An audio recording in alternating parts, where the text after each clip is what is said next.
to Fight Network Boxing Weekly. Corey Erdman alongside Morgan Campbell. Morgan, plenty to get to in the world of boxing, so go ahead and ring that bell.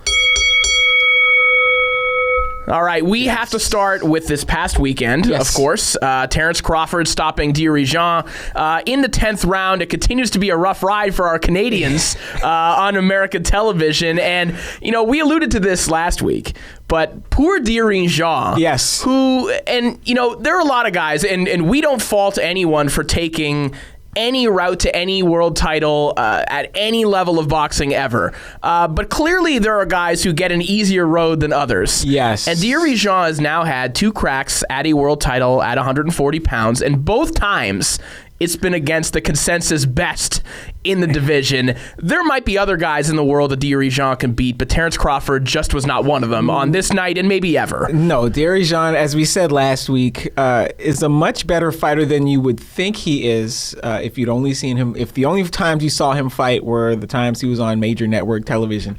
Because Bud Crawford, like, that's just the toughest assignment you can draw at 140 pounds right now, and we're going to get a little more into that later on, but it had to be somebody. But if you look at it the other way, Dirigeant's like, well, someone's going to get this payday. It might as well be me. Because otherwise, if it wasn't me, it'd be somebody worse than I am. So let me go get this payday. Yeah, and you know, you could tell what the expectation for him was based on the lack of attention he got on the broadcast, and even the lack of attention that the fight got leading up to the fight. I think a lot of the focus was still on the Golovkin pay-per-view from the previous weekend.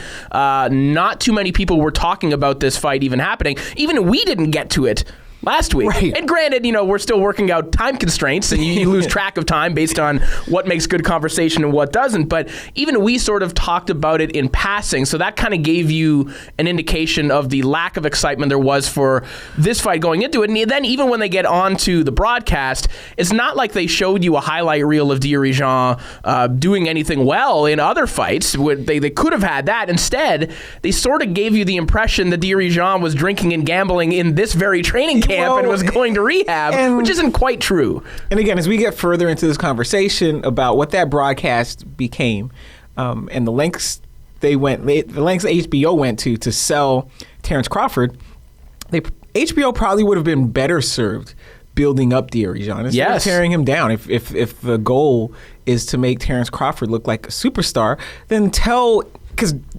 99% chance that no one in the audience has ever seen Dirigeant fight before. So just tell us he's this wrecking machine from Montreal who swam to Canada from Haiti by himself.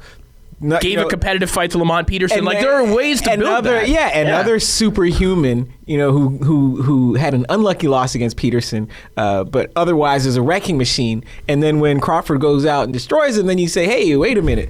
If this guy was a superhuman, this other guy, Crawford, who we want you all to watch fight in the spring, he must be a super duper human. But they kind of missed that opportunity again by portraying Jean as a drunken gambler who, you know, doesn't take training seriously. Right. Okay, fine. Well, then what did Crawford really accomplish by beating the drunken gambler? Yeah, and that's not to say that because alleged drunken gambler. You know, and it's a great story, the fact that he managed to overcome that. There's more to it that wasn't really touched on the broadcast. You know, it's not like we're sitting here advocating for HBO lying to the viewers or anything like that, because we're always on here talking about people lying about fighters all the time. I'm not saying they should have done that, but if you're going to turn this into an infomercial anyways, then go ahead and lie about the opponent too. This is what I'm saying. It's not about you don't even have to lie, just in how you frame the facts, which ones you choose to emphasize, which ones you choose to omit. And again, if the goal is to build, and by all accounts, by observations, I had friends that watched that fight that weren't even into boxing, and you know, they were hitting me up like, why is HBO trying so hard to sell this guy Crawford? But if this is your goal, then build up the opponent too. Build up to make that opponent seem like Superman, and then when Crawford beats him, we're all that much more impressed. Well, as we mentioned, the entire goal was just to build up Terence Crawford here, and we didn't get a whole lot of that leading up to the fight. When we got into the broadcast, we certainly got that, and right off the hop, it was mentioned that Terence Crawford could potentially be the next opponent for Manny Pacquiao, and everything throughout the fight was framed around that. They're calling him 140-pound Marvin Hagler, and he's going to be the next star and whatnot. They went in a lot of different directions. It's amazing where that came from. Like, it just came. Yes. It just overtook us all of a sudden. And this is not because Crawford's a great fighter. We were talking about it last week. He's in, the pound for pound elite. But because it's not even a groundswell, because it's not even like, the entire boxing world's been talking about it. HBO just kind of commandeered this conversation and steered in that direction. Within the space of 5 minutes, within the space of 5 rounds, I should say, Crawford is compared to Marvin Hagler. And also to Roberto Duran. And let's look at the evolution in the marketing of Terence Crawford, because HBO's they've been on this for a while. Remember when Michelle Beadle made that guest appearance on The Fight Game, and yes. they sent her to Omaha to go interview Terence Crawford, and he didn't say much. He's not a guy that talks a lot. That's just his personality.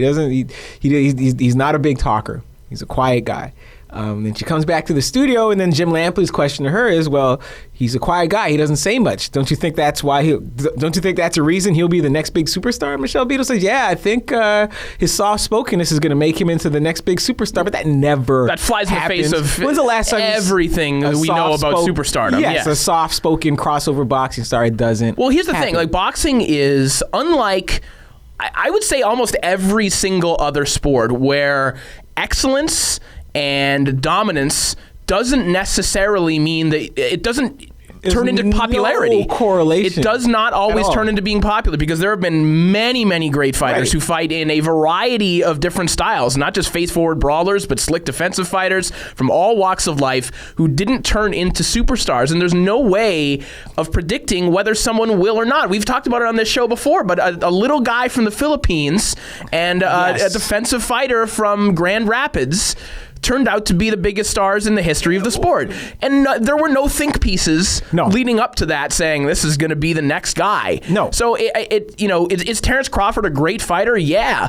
But what have we seen that can indicate that he's going to carry the torch or, buoy the pay-per-view model for the sport of boxing in the future? We haven't seen anything like that. No. And again, because HBO went from buy into this guy because he's quiet and soft-spoken. And then at the beginning of the fight, it was, we want you to love him because he's a philanthropist. He goes to, was it Rwanda? Yes, yeah.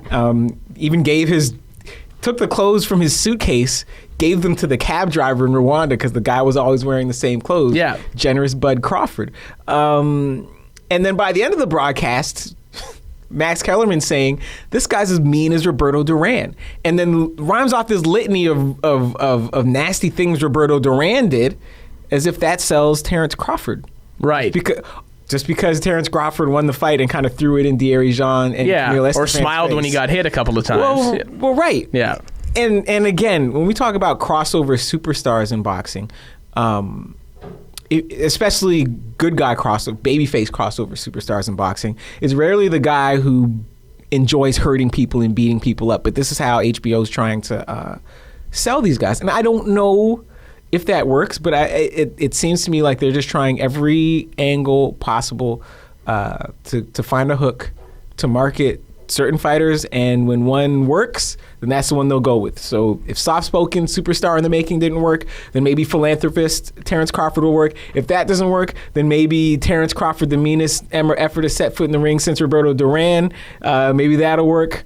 These aren't hooks, Morgan. This is the net. Yes. This is the guy on Tinder who's just swiping right on everything. He'll just see what works. Yes. The only way that Crawford would become that superstar, again, there's no way of predicting whether he will or won't. And that's what is if he beats Manny Pacquiao and people just attach themselves to it. But even that doesn't always work. When Terry Norris beat up Sugar Ray Leonard, it didn't turn Terry Norris into the next Sugar Ray Leonard. It was supposed to. It didn't. Who was the first guy to beat Oscar De La Hoya? It was Tito Trinidad.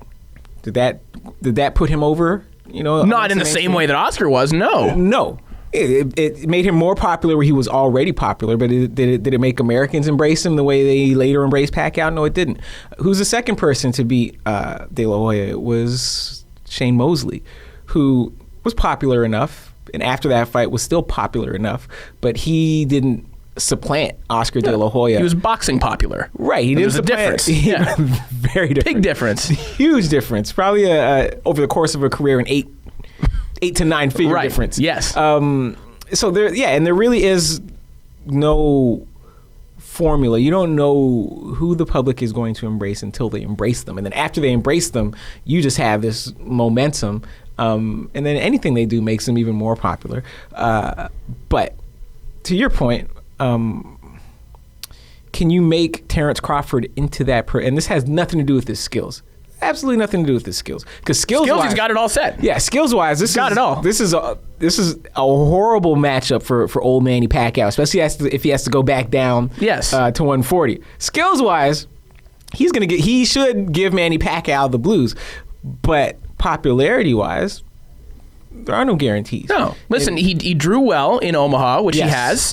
He did about 11,000 this time at the CenturyLink Center. That's great. I think that there are a lot of fighters who, if marketed properly, as Crawford has been on the home front, can draw in their hometown. But there are some guys who can't, too. So that's good. He can sell tickets in Omaha. But his TV ratings, while they're not a flop or anything like that, he did 1.2 million. But almost every fighter that fights on HBO does 1.2 million. That's a function of the franchise. Exactly, more so than Terence Crawford. Yes. So he does the same number as everyone else.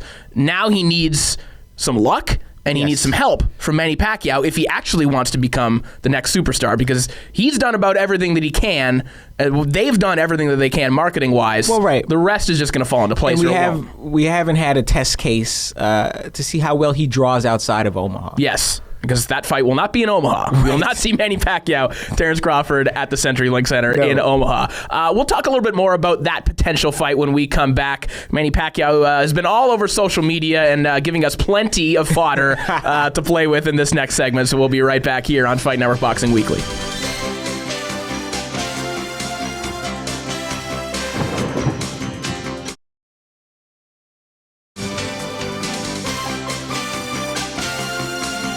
Welcome back to Fight Network Boxing Weekly. Corey Erdman and Morgan Campbell here with you. We just broke down Terence Crawford and his win over Dirigeant in the first segment, and how that is supposed to now be leading into a showdown with Manny Pacquiao. That's what everyone else is saying. Yes. That's what Bob Arum is saying. Yes. But apparently Manny Pacquiao doesn't know anything about this, because he did a little Facebook Q&A, I believe earlier on today, actually, prior to us recording this. this. Facebook page, because right now it's about 5 p.m. Tuesday. The Facebook page said he had posted it 20 hours ago. So exactly. Okay. So get your abacusses out and do the math. Within a 24-hour time period of us recording this, fan asked him, hey, what's going to be next? Are you going to be facing Terence Crawford? And he said, no, right now we're still negotiating for the rematch with Floyd Mayweather.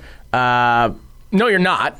I mean, that's just not, that isn't something that's happening. And Bob Arum has even come out and said as much, that isn't something that's happening. Unless Manny is personally on the phone calling Floyd Mayweather or doing something that nobody else in his camp is aware of, then that's not happening. There are a couple things going on here. One, there might very well be some negotiation going on, because one of the things that Pacquiao has on his team, one of the people he has on his team is a deal manager named Lucia McKelvey. Mm-hmm. And her job is to go out and negotiate these various sponsorships for Manny Pacquiao.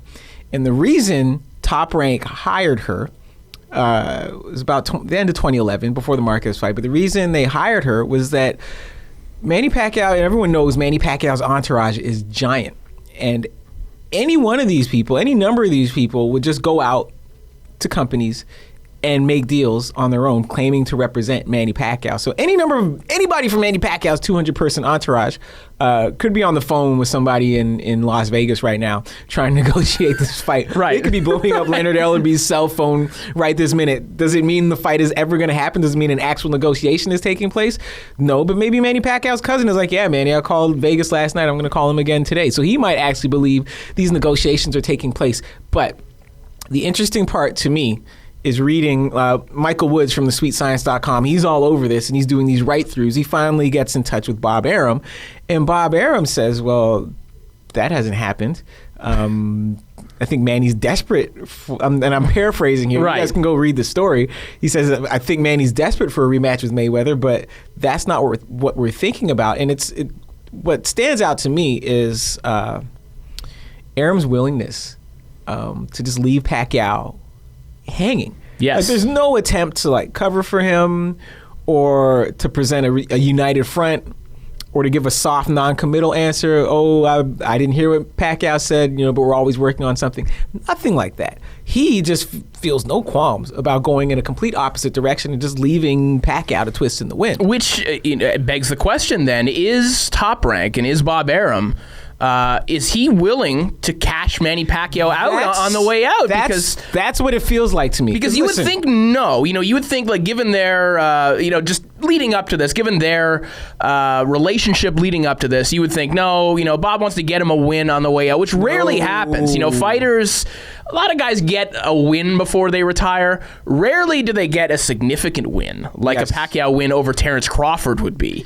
And that's because you're usually put in a situation where you either get a significant win or you lose, which is probably what Top Rank is assuming. Well, to link this to the last segment, because Bob Arum has contractual control over both fighters, and everyone's trying to think of who the next pound-for-pound rainmaker is going to be. What this looks like to me is Bob Arum and Top Rank looking ahead and trying to facilitate and maneuver Pacquiao into a passing of the torch. Because if this guy says it's his last fight, let's look at Mayweather. His last fight was against Berto. Do you know why? Because Mayweather, he's his own promoter. Yeah. He gets along very well with his advisors.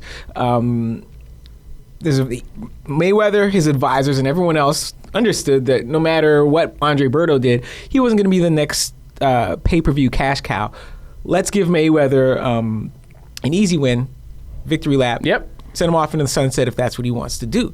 And that's when you're old and you want to take that last fight, you make sure that there's no way in hell the guy can beat you. This is why when people keep saying, well, why doesn't Mayweather come back and fight Triple G? Well, why would he? He's 38 years old. He's going to be 39 in 2 months. The time for him to challenge himself is long past. Yes, this is the time to make maximum money for minimum risk. Yes. Risk taking is for people that are 18, 19, 20 years old, not people that are pushing 40.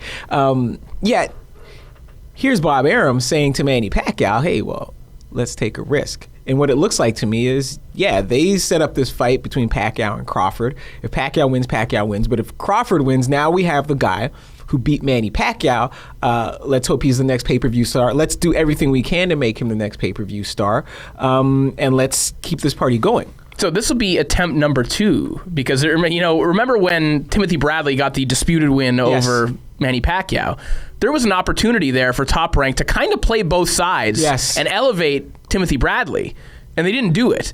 To the point where Timothy Bradley thought that Top Rank was working against him. Well, they might have been. And they might have been. So now they're going to have a second attempt at making something out of someone who beat Manny Pacquiao. Well, they didn't do anything with it the first time. Granted, dubious circumstances, but they could have done a lot more with it. Yes. Now they'll have a guy who I think people will expect to beat Manny Pacquiao, at least people within boxing. Yes. I know Vegas won't set the lines that way necessarily, but you ask me right now who wins between Terence Crawford and Manny Pacquiao, I pick Terence Crawford. Yes, because Manny Pacquiao, especially if Manny Pacquiao was as injured as he claimed he was. Yes. There's a two-way go there, right? By the way, he just scored his first field goal in the Filipino Basketball Association. Do you see that? No. Yeah, like the most low percentage shot ever. You could tell, because nobody cares about guarding Manny Pacquiao. No, you're not allowed to guard Manny Pacquiao. A, you're not allowed, and B, there's no reason to. No. Because he's sort of like inbound passes his shots. So he's standing like one step inside the three-point line. Like the worst shot that you could ever take in basketball.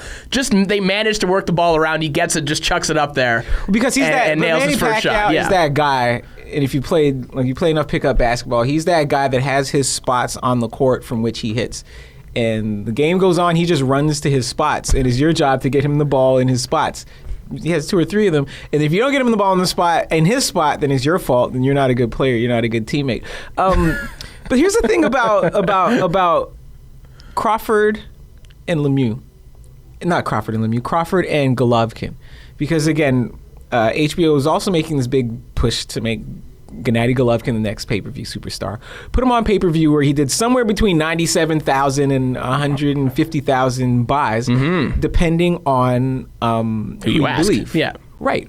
But the advantage that Crawford has that Golovkin didn't have is that Crawford gets to be the B-side in the fight against one of the top pay-per-view fighters in the business. Because you think Well, when you think about what made Mayweather who Mayweather is and what made Pacquiao who Pacquiao is that they both headlined smaller pay-per-views, but then got to be the B-side in the fight against Oscar De La Hoya, and used the win over Oscar De La Hoya to build the pay-per-view platform into what they made it. Yes. Prior to that, Mayweather was doing like 320,000 against Arturo Gatti, right? Well, exactly. So Golovkin, he doesn't have that luxury unless he can bait Cotto or Canelo into a fight. But Crawford is being positioned to be that guy who is the B-side to the fight with the pay-per-view champion A-side. And again, there's no guarantees that he parlays that into some long-term success, but it's a first step, which Golovkin didn't have. Well, we'll talk about the pay-per-view business model a little bit when we come back. You mentioned the pay-per-view numbers. We have some more information than we had last time when we were talking about this, so we'll touch on that, and we'll get into some old fighters who are still fighting and getting world title shots. Boxing, it never ends. This story plays itself out every single week, so we're going to talk about it when we come back on Fight Network Boxing Weekly.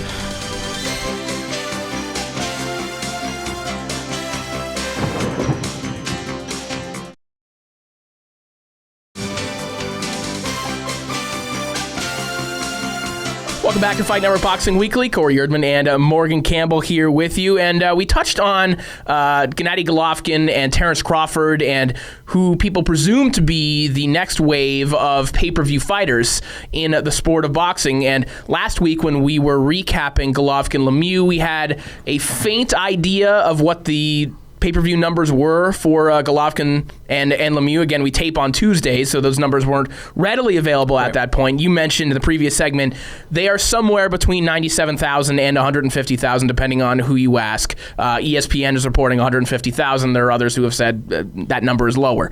That does beg the question about whether or not, and that combined with, diminishing numbers after Mayweather-Pacquiao, even from Mayweather himself, granted, Andre Berto as the opponent. But it does beg the question of whether or not the pay-per-view model in boxing right now is a viable one at the moment. I won't say whether it's dead or not, but is it something that can function right now? Is that the case, or is Triple G just not popular enough quite yet? The era of, the consistent million pay-per-view seller, I think is over. I think it was over a long time ago. Right. Outside of those two anomalies. Outside of Pacquiao, Mayweather, Canelo, Cotto. The rest of these guys need to learn to be happy with 300,000 or find a different way to distribute their fights, right? And it's not necessarily an indictment on the sport, and people that don't watch boxing will always say, well, boxing's dead. Look at pay-per-view numbers. Well, look at the music industry. People don't pay for music anymore either. Music isn't dead. There's still music everywhere. It's part of the problem is everything in the world is more accessible than it ever has been. Yes. All walks, all mediums, all media everywhere. Yes, and as we discussed last week, it's a question of figuring out what triggers consumers to spend their money on something. And the thing about consumers these days, we spend on hardware. We spend on devices, but we don't spend on content. This is why all your friends have $300 Beats by Dre headphones, because they love music so much, but they never consider buying an album. Why would I buy an album? Right. Waste my money. Because I love music so much, I got these $300 headphones. Well, those are fleeting experiences that I don't think that people are willing to pay for, right? I mean, that's why even live television, with the exception of sports. Well, exactly. How many people do you know outside of like The Walking Dead or something like that? Some real outlier shows that have become super, super popular. Yes. People don't. I mean, at least I don't hear of people saying, "Hey, Saturday at 8, I really need to be in my chair so I can watch Fox." Yes, and this is where television is headed too. Because when you see the NFL, when has the NFL ever been on pay-per-view? The NBA. Major League Baseball. These guys are never on pay-per-view. They're about broad distribution and getting the sponsors to pay the way. But at the same time, there's been the rise of Netflix and all these subscription services. And the people that are making money in the television business are figuring out, what that sweet spot is. So for boxing, again, the era of the massive pay-per-view is basically over. which is a long way away from saying the sport is dead, because the sport is not dead. And again, as much as people rip PBC, what PBC has done has made the sport of boxing a regular occurrence on TV. In the same way that every Sunday there's NFL now, like every Sunday, Monday, Thursday there's NFL. You can count on boxing consistently, and that's the gamble they're making. Whether it's as lucrative as a massive pay-per-view 2 and 3 times a year, I don't know, but it's where the industry is headed. And if it might not be a game anymore of the huge windfalls, and the game now might be steady income instead of 2 or 3 huge windfalls 2 or 3 huge windfalls per year. Well, I'll say this. In my opinion, it's more a question, I think, of how profitable the pay-per-view model can be, because it isn't going to go anywhere anytime soon as long as HBO and Showtime exist. Because the reason pay-per-view events take place is, number one, because they can be more profitable, because they want to maximize returns, but also because when a fighter gets to a certain level and commands X amount for a purse, it becomes necessary to put it on pay-per-view, because that's the only way to get the returns. Its subscription cable functions by getting subscriber money, and then they have a budget for the year, and they can put on the fights with that budget, and they hope that the ratings come back and whatever, but they've basically made their money already. Yes. But if a guy starts commanding $5 million purses for one fight, you have to put that on pay-per-view. So that's what happens on HBO and Showtime. So as long as they exist and they're going to have these fighters under contract, I don't see pay-per-view going away, but I don't see those numbers getting back up to where they were before in a long time. And again, it's about finding that sweet spot, because I think necessarily the pay scale changes. Yes. It has to change. And you're not going to, and when people talk about Floyd Mayweather's legacy, to me, no matter who he fought or didn't fight, his legacy is that he made more money than anyone in the sport, figured out a way to make more money than anyone before him and anyone will after him, because after he leaves, that business model withers. But in the meantime, also raised profits probably for everybody else. Yes. Because Floyd's making 50, so suddenly everyone else sort of gets a little bit of a bump. Well, exactly, yeah, because now you can compare yourself. Right. I'm almost as good as he is. I have 85% of his fan base. I need 85% of that money. But again, it's about, to your point, finding that sweet spot. Because I think at a smaller level, like with super niche events, they can kind of survive on pay-per-view. Yep. Because they'll never get the broad distribution, but like a Mosley Mayorga, for whatever numbers he did, whatever numbers he claimed he did, there's never going to be enough people in the broader sports world that want to see that fight. But the people that want to see Mosley and want to see Mayorga really want to see Mosley and really want to see Mayorga. You'll do what it takes. So they will pay. Right, yeah. And it's no different, from the internet. Like, I can access most of ESPN.com for free, but I have to pay for Insider. If I'm into like Flow Track. Yeah. Workout Wednesday is free, but if I want to see their documentaries, I have to subscribe. Now, is it worth it to me right now to give flowtrack.org $12 a month every month? No, but it's worth it to a large enough number of people to make it worthwhile for them. And this is what boxing is going to have to learn to do too. Well, we will talk about some guys who are past pay-per-view stars, who are still kicking around and still have major world title fights potentially on the docket. Their names are Roy Jones Jr., Antonio Tarver, and Shane Mosley. All apparently within the next few months, they will all be getting a crack at a world title. We'll talk about that when we come back on Fight Network Boxing Weekly. We didn't have to talk about that.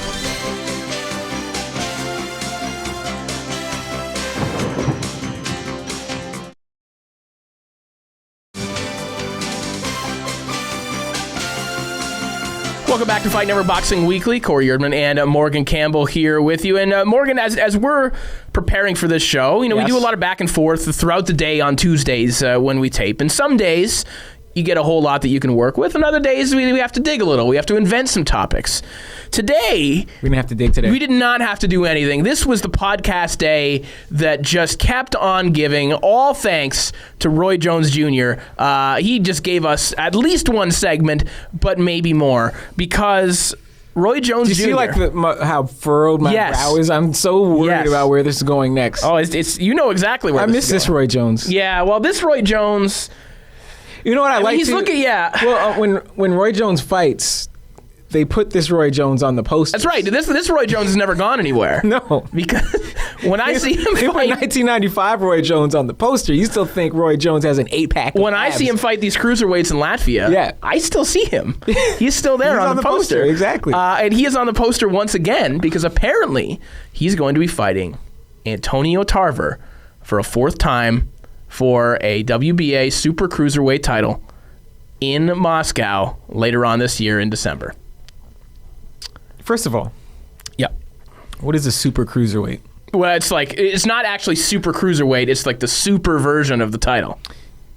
How is Antonio Tarver going to make 200 pounds? That's a good question. Antonio Tarver is almost 50 years old. Mm-hmm. Antonio Tarver doesn't like cutting weight. I know that. No, and well, how can you cut weight when you're on steroids? Did he not just get popped? Got popped for something. Yeah. Oh, we don't know if it was. We don't really know what it was. Yeah. Okay, so it could have been anything. Could have been anything. Okay, could have been Crestor. He's not a young man. Absolutely anything. What Antonio Tarver has mastered is the TV reporter's trick. I remember being at this convention, National Association of Black Journalists. Stan Verrett from ESPN was, facilitating this discussion, and one of the kids, college student in the audience, he had locks, and he said, well, if I'm going to be on TV, should I cut my locks? He's like, look, I'm not going to tell you what to do with your hair because you're really proud of it, but if you're going to be on television, the best thing to have is no facial hair and a tight fade. Yep. And you will look the absolute same from 25 years old to 55. And this is Antonio Tarver. No hair, no facial hair. Looks the same. He looks exactly the same as he did in the 1996 Olympics. And I will tell you, he is very, very aware of this because I get to spend some time with Antonio working on these broadcasts together. So I know Antonio fairly well. If you want to take a picture with Antonio, you have to have the flash on. His line is no flash, no me. Because he has decided that he looks his very best when the flash is on. And if the flash isn't on, he will not allow that picture to see the internet. He will not leave that phone. So he's aware of this. He knows that he looks the same as 30-year-old Antonio Tarver. My question is, where is the demand for a 4th Jones Tarver fight? Russia. Is there actually fan demand there, or do they just say that there's fan demand there because Roy Jones has been spending a lot of time there? I don't know, because when we see these farcical fights in Russia, they draw crowds. They're well attended, you're right. And when I was in Russia in St. Petersburg, there were some ridiculous concerts that were going on. I'm trying to think. Chuck Berry had a concert. He's still alive and had a concert when I was in St. Petersburg. Chuck Berry's like, let me live on the air. Look up how old Chuck Berry is. But it will illustrate the point that people still will go and watch anything because they don't get to see. Right. They didn't get to see Roy in his prime. They didn't get to see Tarver in his prime at all. So when these people come over, it's fascinating. Well, the other not to mention that Roy Jones is Russian now, by the way. He's a Russian citizen. So he's representing Russia. Says he's going to walk to the ring with the Russian flag. He even has a jacket. Where's the picture of the jacket? Where's this jacket? Oh, yeah. That says Roy Jones. There it is. There it is. Yeah. Roy Jones, Russian boxer. Russian boxer, just in case there was some type of confusion about what type of boxer. And in case you were confused about whether or not we really mean he's Russian or not, he just went ahead and took a picture of his passport. So if you really want to plagiarize Roy Jones Jr.'s passport, there it is. There is his passport. So he put it out on the internet.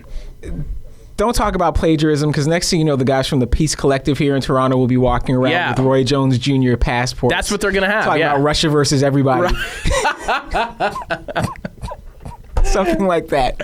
But I don't know how Tarver makes 200 pounds, because was he not fighting at heavyweight not long ago? Yeah, well, a couple months ago, like deep into the heavyweight division. Yes. He wasn't like a Marvis Frazier heavyweight. He was 202. No. Yeah. He was like 220 something, I think. Yeah. So how's he going to drop all this weight? Two, if he's not dried out from trying to make weight, and I can't believe I'm talking about this, he figures to have more left in the tank than Roy Jones Jr. Are you suggesting that Roy Jones Jr. can win this fight? Is this a winnable fight for Roy Jones Jr.? Can he become the cruiserweight champion of a cruiserweight champion? If 47-year-old Antonio Tarver absolutely eviscerates himself to make weight, could be a winnable fight for Roy Jones.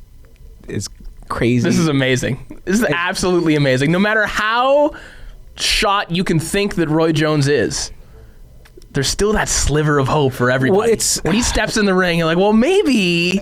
But I don't understand where it's coming from, because it's not like this wouldn't be a decent win either, by the way, because Tarver's a competitive heavyweight against decent heavyweights. The difference, though, with other fighters, well, I would think that Roy Jones isn't at the Antoine Eccles level. Who fought the other night, by the way, against Derek Finley. Against your man, Derek Finley. Derek Finley was the promoter and the matchmaker for that card, so you can't even blame that on because if I was making matches for myself, I would also find a crack addicted former fighter around my same size, and I would go beat him too. I mean, there's a greater. I don't want to linger on this, but there's a greater story there, because usually we think about fights like that in there's like a promoter who's sort of he's the heartless guy who puts the faded fighter in the ring. Derek Finley was that guy. Yeah. He willingly sought out a guy that he knew he would pummel and couldn't beat him. Well, exactly. And I just don't understand why. I know why Antoine Eccles keeps going, because he probably has no money, and the best way for him to get a little bit of money is to go get beat up. Sure. But Roy Jones has a gig with HBO. People make fun of him, but I don't think he's a bad commentator. No. I don't know if he's still working for Body by Vibe, but Roy has also suffered some really brutal knockouts. Yes. To the point where I have to wonder why he wants to go back and risk suffering that again, because he's not faster now than he was a year ago or 2 years ago. So why take the risk? I really don't know. Shane Mosley is going to take the risk once again, and we have to hit the break, but Shane Mosley might, against all odds, get another world title shot. Who? We'll talk about that when we come back, Morgan. We'll be right back after the break here on Fight Network Boxing Weekly.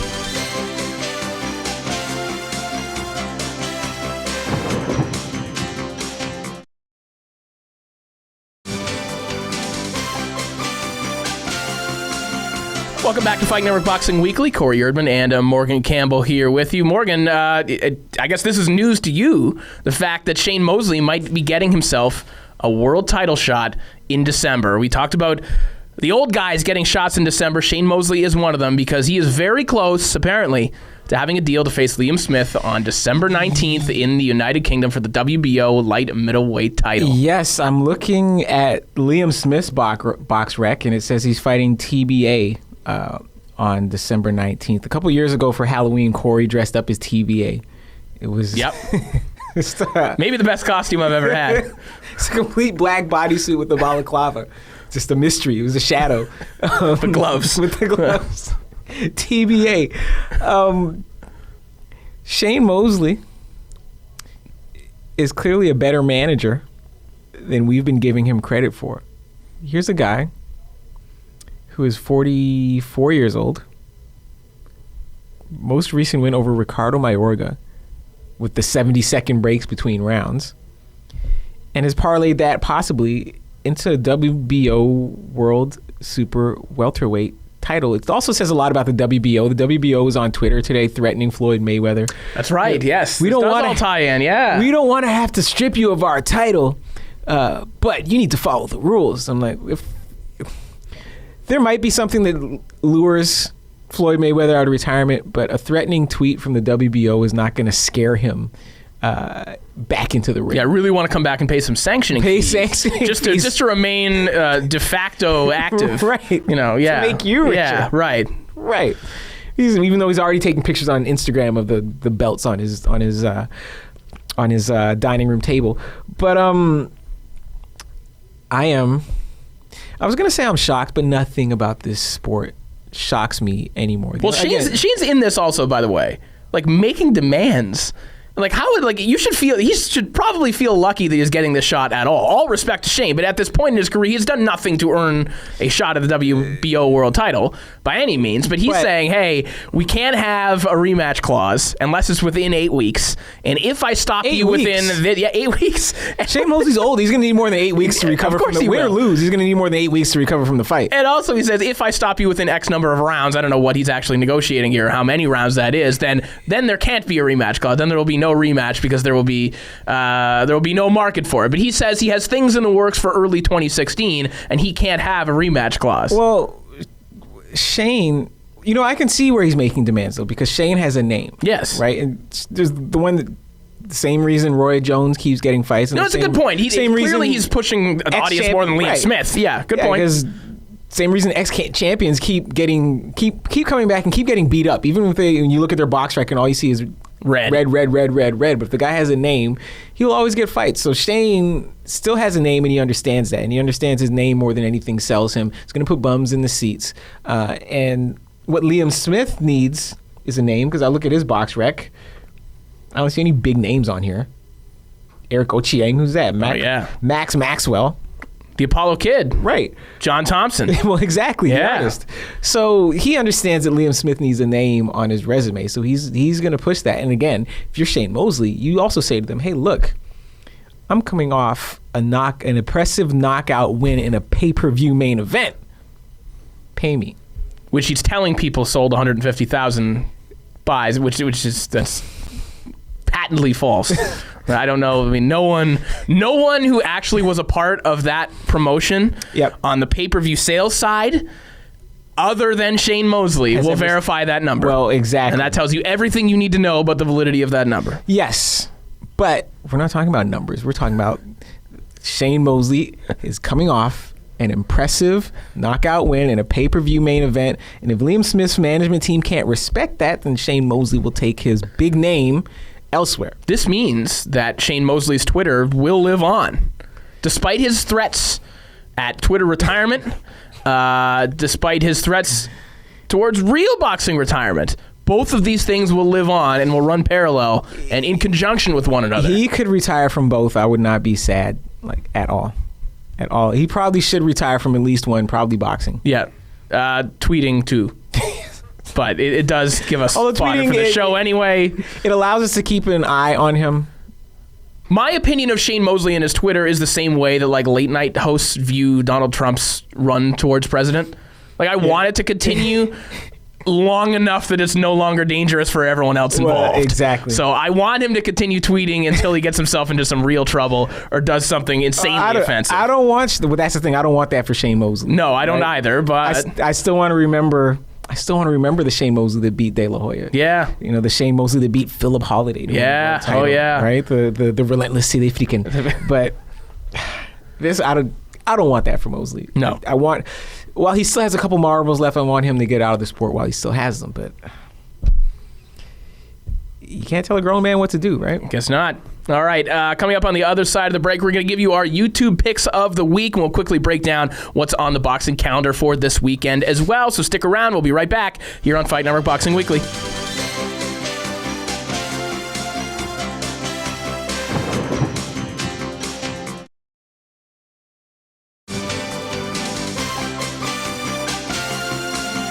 Welcome back to Fight Network Boxing Weekly. Corey Erdman and Morgan Campbell here with you. Just a couple of minutes left. So we want to get you up to date on what's on the television this weekend. A couple of PBC cards coming up. We'll start it off on Bounce TV on Friday night. Speaking of the old guys, Tony Thompson, Tony the Tiger Thompson in the main event, taking on Malik Scott in the main event. The hip breaker, Tony Thompson. Just to clarify, this is not Tony Thompson, who was the lead singer of High Five, who's saying, I like the way you kissed me when we're playing the kissing game. Yeah. Rest in peace to Tony Thompson, the tenor. Yes, Tony the hip breaker. The hip breaker, Tony Thompson in the main event. Speaking of people who need to retire. Amazing. Yeah, so that will happen on Friday night, and then on Saturday on NBC Sports Network.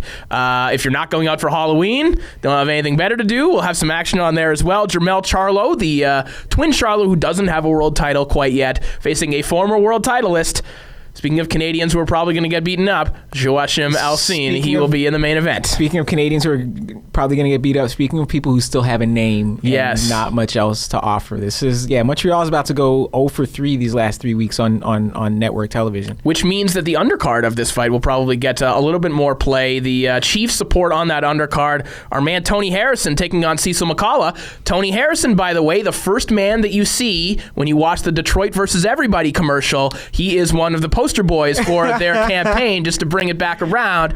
Anyone who's out there watching. I got a tweet from Peace Collective saying Tony Harrison is actually from Dufferin and Steeles. That's right. You're from Woodbridge, where the Peace Collective people are from, right? Yeah, there we go. All right, it's that time in this show where we have to give our YouTube picks of the week. We've started a little playlist as well. Morgan, you put it together, so if you missed any in the past, it's just a litany of great fights. I'll tweet out the playlist. I'll put it on my Facebook page. But yeah, no, it's, again, because winter's coming, you're going to get cold, you're going to get bored, you're going to get snowed in, and you will be, when you do get snowed in, you'll be glad this playlist exists. All right, and I'm going to add another action fight to that playlist. Maybe the best action fight to ever be televised on network television. It is Bobby Chacon, Cornelius Boza Edwards 2. Maybe my favorite fight of all time. I know it's Lou DiBella's favorite fight of all time. You ask him what his favorite fight is, he will tell you the same thing. Wow, amazing. My fight, I don't know if it was like a network TV fight per se, but Wilfredo Bazooka Gomez, it's his birthday on Thursday, the 29th of October. So my YouTube pick of the week is Wilfredo Gomez against Salvador Sanchez from 1982. Amazing action fight, amazing skill fight. The beginning of that fight where Gomez has an entire salsa band in his corner playing, and the referee's trying to start the fight, and these guys will not stop playing Apollo sound. So it'd be like having Earth, Wind, and Fire in your corner before the fight playing. Larry Holmes on commentary, the Colonel, Bob Sheridan on commentary, classic action. Salvador Sanchez's haircut, his coif, survives this action intact. Check it out. Awesome action on all levels on that broadcast for sure. All right, that is all the time we have for this week's edition of Fight Network Boxing Weekly. Morgan, go ahead and ring that bell. We'll see you guys next week.